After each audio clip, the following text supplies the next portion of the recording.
And this was a proposed community impact statement which sums up the feelings of the Land Use Committee and I hope the Neighborhood Council that we are in basic opposition to this project on Samoa Avenue. We believe that there are site issues, some of which I've already discussed. We know that there's a critical shortage of parking in the area, that infrastructure is not adequate to serve the project.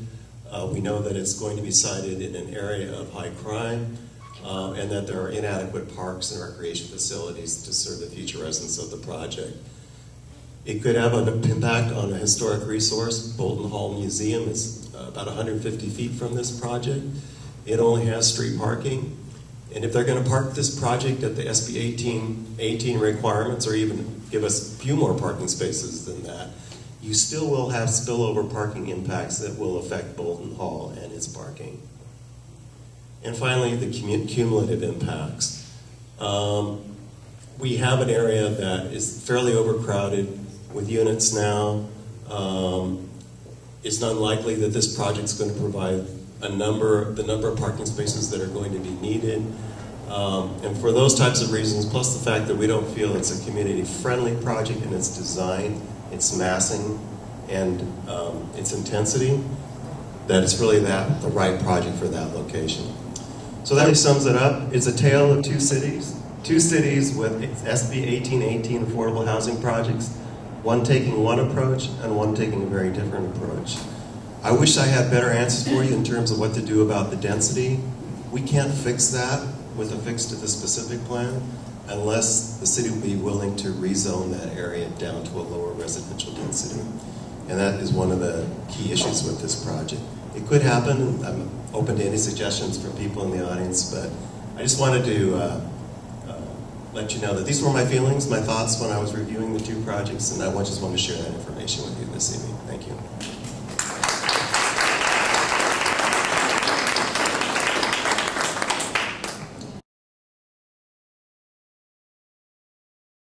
Unless I'm mistaken, isn't that area R3? Because I'm right in the area and it was R4 and they downzoned it to R3. So being R3, what is the density allowable in an R3 zone without SB 1818? Yeah, I spoke to that a little bit earlier. That's the community plan designation where they give a spread of, I think, 48 to 55 units per acre. Medium, they call it medium density, and R3 implements that. So SB 1818 trumps that. Right. SB 1818 allows the developer to ask for a density bonus above the 55 units per acre. This is a question. You mentioned that Newhall required more parking. They decided to stick with their standard parking for low-income projects that would fall under SB 1818. Will that create a conflict with the state if they are imposing a greater restriction than SB 1818 calls for? No, it wouldn't. And if the developer doesn't ask for it, then the community doesn't have to grant it. If that developer in Newhall came forward and said, I have to park this project at the SB 1818 parking requirements in order for it to pencil out, then Santa Clarita would have to grant that concession, that parking allowance. But in this case, because they have the 3-acre parcel, they're not trying to develop the site with a greater number of units than should be allowed there. They are going to have sufficient room to meet the parking standard that would apply to any projects in Santa Clarita, whether it was SB 1818 or not. How do we get these better behaved developers to come here? Well, this project in Santa Clarita is being sponsored by National Community Renaissance and the related companies.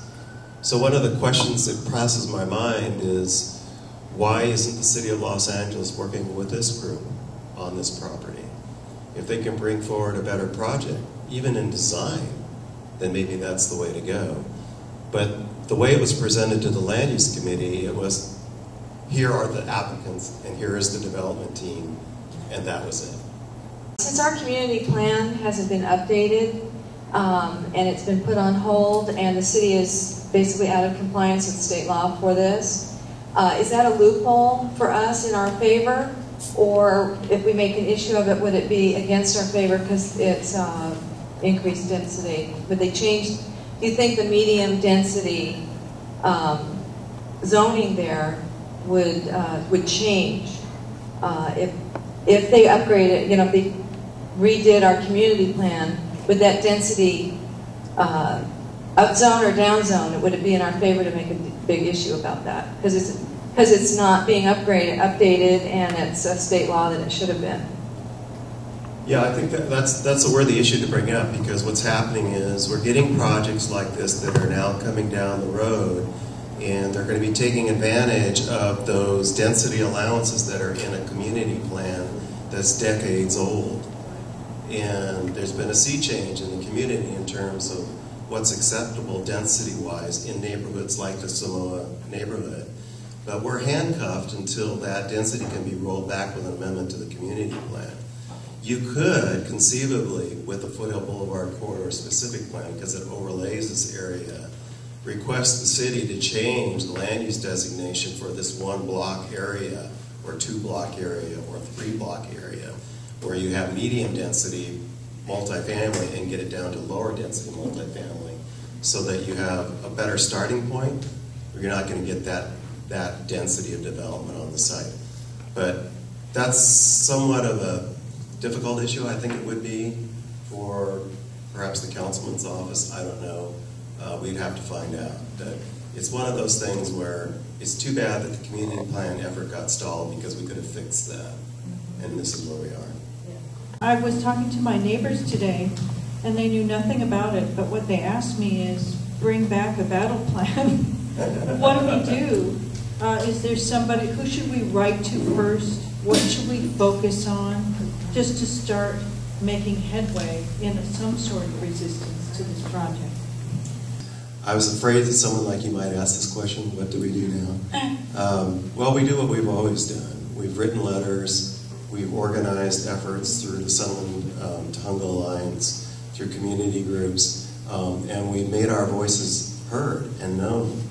This particular project, it's kind of coming underneath the radar in a way, in the sense that we believe that there's some financing that's already been lined up for the project and approved, so it almost seems as if the pieces are being put into place without appropriate public input or comment on the project yet. But we are a long ways away from the actual application being filed and then going through the project review process. So there is that time to go ahead and make your voice heard, and either through the neighborhood council or perhaps something to the Alliance. Anyways, I'm going to jump way ahead to worst case scenario. Let's say this goes through as is, just the way they want it, and they get concessions, everything in their favor. Does this then set a precedent for other developers to come in and do the same thing throughout our community? It can. I mean, that's one of the key things about this project that is so fearful to us, is that if this is allowed to go forward as it's designed currently, then you're right, it will set a precedent. And so I think now is the opportunity that the time that we really need to dig our heels in and say, this is not the time of multifamily residential development we want in this area, whether it's affordable or not. And frankly, on a project like this, it reminds me of the old days when we used to build projects for poor people. And we've just spent the last 20 years in planning, tearing those projects down and replacing them with more livable projects, such as the type that Newell Avenue is going to have, not the kind that this project developer wants to build. So it's quite surprising and disheartening to see someone come into this community and propose that type of housing. And even if they're low-income residents, they deserve better than that. And I think the community has higher expectations than that for whatever type of housing goes into that neighborhood. Shouldn't the historic resource part of CEQA stop this because of the proximity? One of the questions that came up at the meeting in which the applicant presented the project was what type of CEQA analysis was going to be done for the project and they didn't respond in any fashion. Well, it's going to require a CEQA analysis, and there are issues related to historic resources that are going to have to be addressed in that document. How they might mitigate the impact on Bolton Hall, I have no idea. But yes, it has to be addressed, and that's where you'll see it, within the CEQA document.